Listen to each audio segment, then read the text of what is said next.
네, 더불어민주당 비상대책위원회가 출범했습니다. 대선 패배 수습과 당 쇄신이라는 중책을 맡게 되는데요. 현 비대위 구성이 여성 청년이 절반이다 보니 78일 앞으로 다가온 지방선거를 잘 치를 수 있겠느냐 하는 우려의 목소리도 있는 것 같습니다. 자, 제2의 비대위원과 관련해서 관련한 얘기를 나눠보도록 하겠습니다.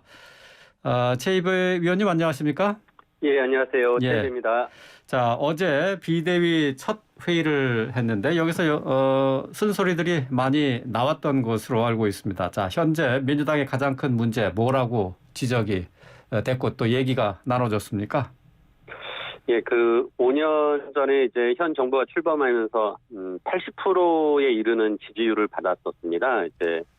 그런데 막상 이제 2년 전에 저희가 총선에서 180석을 얻긴 했지만은 각 선거구에서 득표율 차이는 그렇게 많이 나지는 않았었거든요. 예. 그래서 이게 이제 꾸준히 어떻게 보면 현 정부가 5년 동안 이제 국민들에게 좀 실망을 안겨드리고 국민들의 마음을 닫게 만들었다라고 생각을 하는데요.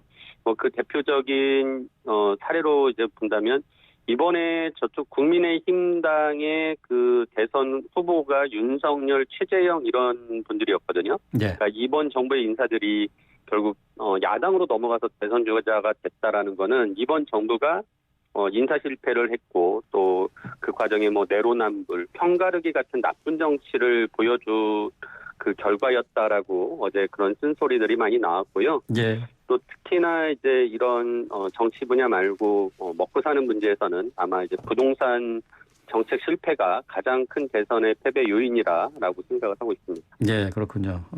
역시 말씀하신 것처럼 부동산 정책 얘기를 빼놓을 수가 없었을 것 같은데. 예. 자, 이 실패 요인 많이 지적을 해왔습니다만은 결국 정책적인 판단 미스가 상당히 컸죠. 네, 맞습니다.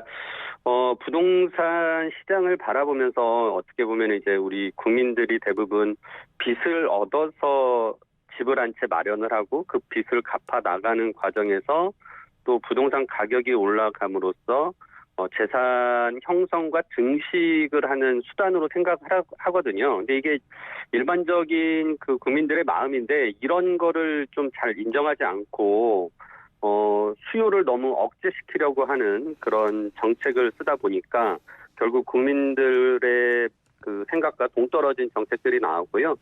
그런 측면에서 이제 민심을 잃었다라고 생각을 합니다. 그래서 이번 대선 과정에서 그 전부터도 현 정부가 공급을 확대하겠다는 여러 가지 약속을 했고 이런 부분들이 반드시 좀 지켜져야 할 것 같습니다. 네. 자, 어쨌든 당장 대선 기간에 약속했었던 것들이 있습니다. 다당제의 정치개혁 입법도 있었고 대장동 특검.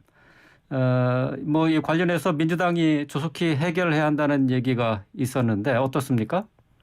예, 대선 결과를 떠나서 추진하기로 약속을 했었고요. 특히나 이 지방선거를 지금 앞두고 우리가 이제 지방의회의 선거구에 지금은 대부분 2인 선거구입니다. 그러다 보니까 민주당과 국민의힘당이 한 명씩 당선되는 구조를 만들어놨는데 이거를 3인 이상의 중대 선거구제로 이제 더 확대를 해가지고 제3당도 좀 설 자리를 만들게 하는 다당제의 뿌리를 내리게 만들자라는 게 정치개혁 입법의 지금 가장 최우선 순위 과제고요. 예.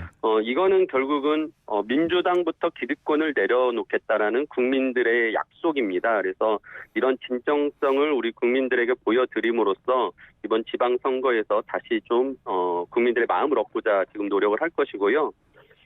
대장동 특검의 경우도 지금 양쪽 후보가 굉장히 치열하게 의혹 제기를 하면서 대선을 치렀는데 예. 이 부분을 모두 다 좀 해소할 필요가 있다라고 생각을 하고요. 그래서 수사 범위를 이재명 후보에게만 후보의 의혹만을 가지고 하기보다는 윤석열 당선자까지 의혹받았던 내용들을 모두 다 좀 수사를 해서 양쪽 모두 이런 의혹을 좀 털고 가자라는 취지로 특검을 추진을 하는 걸 계속 말씀을 드리고 있습니다. 예. 네, 특검과 관련해서는 국민의힘과 특검을 해야 된다는 원칙론에는 동의하지만은 방법에 있어서는 차이가 큰데요. 이게 어떻게 좁혀나가실 계획입니까? 특검을 누가 지명하느냐의 문제로 지금 민주당에서는 상설 특검법으로 국회에서 2명의 특검 후보를 내고 대통령이 1명을 선임하게 하는 방식과 예. 국민의힘에서는 이제 별도의 특검법을 새로 만들어서 야당에서 지명하는 쪽으로 지금 하려고 하는데요. 그러나 결국은 국회 내에서 동의가 되는 특검 후보가 마련돼야 되기 때문에 이 부분은 저는 충분히 합의가 가능하다고 생각합니다. 그러나 지금 가장 대립하는 부분은 앞서 말씀드린 양쪽 후보의 의혹을 모두 털고 가야 되는 부분이다라는 것이고, 만일 윤석열 당선자의 의혹을 털고 가지 않는다면 결국 국민들이 그 부분은 계속 또 문제 제기를 할 수밖에 없기 때문에 저는 국민의힘에서도 이 부분을 좀 수용을 해야 되고, 이거는 국민들이 함께 좀 민주당과 의견을 모아주셨으면 하는 바람을 가지고 있습니다. 예. 자, 그리고 오늘 뭐 앞서서 주요 뉴스로 전해드린 것 가운데 박지원 공동 비상대책위원장이 비대위 회의에서 당내 성폭력 또 성비위의 무관용 원칙을 도입하겠다 이렇게 얘기를 했어요. 예. 그동안 뭐 많은 유권자나 지지자로부터 비판도 있었던 것으로 압니다. 권력형 성비위에 대한 확실한 입장을 정리한 것이겠죠? 예, 그렇습니다. 뭐 항상 선거 때마다 그렇게 하겠다라고 얘기는 해놓고 막상 실천하지 못했던 게 지금까지 정치권의 모습이었습니다. 그래서 국민들이 많이 실망하셨고요.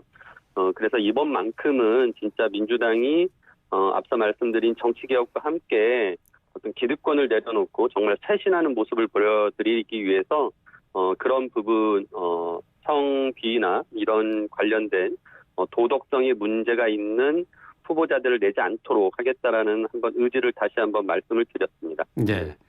자, 또 윤석열 당선인이 여가부 폐지와 관련해서는 확실한 입장을 밝혔습니다. 자, 예. 여기에 반발한 2030 여성들의 입당 러시가 계속 이어지고 있는데, 자, 네. 뭐 일단은 뭐 반가운 현상이라고 봐야 되겠죠? 뭐 그렇습니다. 근데 저희 민주당은 지금까지 어떤 특정 성을 위해서 뭐 이렇게 그 활동을 한 것이 아니라 모든 우리 국민들을 위해서, 그리고 성평등을 위해서 꾸준히 노력해온 당입니다. 이번 선거 기간 동안에 국민의힘의 이준석 대표가 좀 너무 그 이대남의 표를 얻기 위해서 그 아주 나쁜 좀 갈라치기 정치, 편가르기 정치를 하는 바람에 오히려 그 반작용으로 마치 민주당이 또 이렇게 여성만을 위한 것처럼 비춰지는데 그런 부분들 아무튼 이제는 좀 털고 가야 된다고 생각을 하고요. 예. 윤석열 당선자가 구조적인 성차별이 존재하지 않는다라는 인식을 이제 보여줬는데 이런 부분 굉장히 저희는 잘못했다고 생각을 하고 이 여가부 폐지에 대해서는 반대를 하고 있습니다. 예. 이 성차별을 시정하기 위한 업무와 기능을 가지고 있는 정부 부처는 반드시 필요하고요. 우리가 이 성차별을 시행하기 위한 노력으로 오히려 성평등이 강화되는 부처가 만들어야 된다라는 생각을 합니다. 예. 근데 뭐 여가부 폐지와 관련해서는 물론 반대하는 입장도 있지만 찬성하는 의견들도 상당히 많거든요. 여가부에 대해서 역할에 대해서 지금까지 해온 게 뭐가 있느냐. 옥상 5개 그런 기구다라는 비판도 있고 말이죠. 지금 이와 관련해서 이것이 결국은 여가부 폐지와 관련해서 민주당에게는 오히려 발목을 잡는 게 아니냐 하는 뭐 비판도 있고 분석도 있는데 말이죠. 이걸 어떻게 봐야 될까요? 지금 진행자분께서 말씀하신 대로 그 여성가족부가 오히려 기능을 제대로 못했다라는 것은 오히려 더 잘 좋은 성평등 정책을 펼 수 있는 부처가 필요하다라는 취지로 저희가 말씀을 드린 거고요. 예. 지난 20년간 그 김대중 대통령 정부 이후로 뭐 여성부, 여성가족부 등의 이제 이름으로 계속 그 성차별을 개선하기 위한 노력을 해왔고 또 많이 그런 게 성과가 났습니다. 하지만 여전히 부족하기 때문에 예. 저는 다음 정부에서도 이런 노력을 하는 모습은 굉장히 필요하다고 생각을 하고요. 그 뭐 내용, 그러니까 이름을 어떻게 하거나 조직을 어떻게 하는 걸 떠나서 그 업무와 기능이 반드시 필요한 정부 부처가 있어야 된다라는 말씀을 드립니다. 예. 6월 지방선거 이제 석 달이 채 남지 않았습니다. 지금 이제 윤호중 비대위가 이 지방선거를 잘 치러낼 수 있겠느냐 하는 그런 회의론도 있고요. 이재명 전 지사가 나와서 구원투수로 활동을 해야 된다 하는 얘기도 있고 말이죠. 비대위원으로서 이런 부분에 대해서는 어떻게 생각하고 계십니까? 이재명 후보가 다시 지금 역할을 하라고 하는 것은 좀 비현실적이고 비상식적인 요구입니다. 예. 이재명 후보가 경선에서부터 본선까지 거의 1년 넘게 쉼없이 달려왔는데요. 뭐 물리적으로나 또 육체적으로나 휴식이 필요하다라는 생각을 합니다. 또한 또 지방선거라는 그 큰 또 이 선거를 다시 뛴다라는 것 자체는 굉장히 부담이 될 수밖에 없다라고 생각을 하고, 그런 면에서는 이재명 후보보다는 지금 만들어진 비대위가 이 민주당 우리 쇄신을 제대로 보여주고 국민들의 마음을 얻어야 된다고 생각을 하고요. 윤호중 비대위원장에 대한 좀 여러 가지 얘기들이 나오고 있는데 예. 당내에서 계속 이 부분들은 지금 논의를 하고 있습니다. 하지만 저는 외부에서 지금 비대위원장을 모시거나 하는 것은 또 현실적으로 굉장히 어렵고 코앞에 있는 지방선거를 제대로 준비하고, 또한 아까 말씀드린 이 다당제를 위한 정치개혁 입법이나 대장동 특검 문제를 풀기 위해서는 원내에서 그 입법 협상을 굉장히 또 해야 되는 게 필요합니다. 그래서 지금 상황에서는 원내 대표를 역임한 윤호중 대표가 잘 또 운영을 하고 우리 비대위원들이 여러 가지 또 그 뒷받침을 한다면 충분히 지방선거를 또 성공적으로 치를 수 있다라고 생각합니다. 네. 내일 관심 있는 이벤트입니다. 윤석열 당선인이 문재인 대통령과 오찬을 하게 되는데 말이죠. 여기서 이명박 전 대통령의 사면 건의가 예정이 되어 있습니다. 자, 민주당 안에서는 어떤 의견입니까?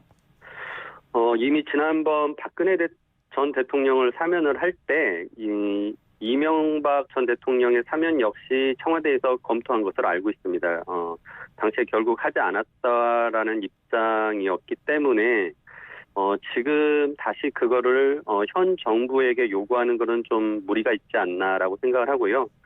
이 부분은 결국 대통령의 그 결단이기 때문에 윤석열 당선자가 취임 이후에 할 수 해야 된다, 하려면 그때 해야 되지 않냐라는 게 제 생각입니다. 예, 당의 입장이 청와대에 전달이 됐나요? 제가 알기로는 따로 그 부분 지금 논의돼서 전달되지는 않은 것 같은데요. 예, 네. 충분히 그건 이제 대통령의 내일 만나면서 논의하지 않을까 싶습니다. 예, 권성동 의원이 이명박 전 대통령과 김경수 전 지사가 함께 사면되는 것이 100%다라고 얘기를 했는데 어떻게 보세요? 저는 그런 식의 어떤 사면이 마치 그 거래처럼 비춰지는 건 더 위험하다고 생각을 하고요. 예. 예, 그런 부분은 국민들에게 오히려 호응받지 못하고 현 대통령 입장에서도 굉장히 정치적인 부담을 가질 수밖에 없다라고 예. 생각이 듭니다. 예, 알겠습니다. 오늘 여기까지 듣도록 하겠습니다. 오늘 말씀 잘 들었습니다. 네, 감사합니다. 지금까지 최입의 더불어민주당 비대위원이었습니다.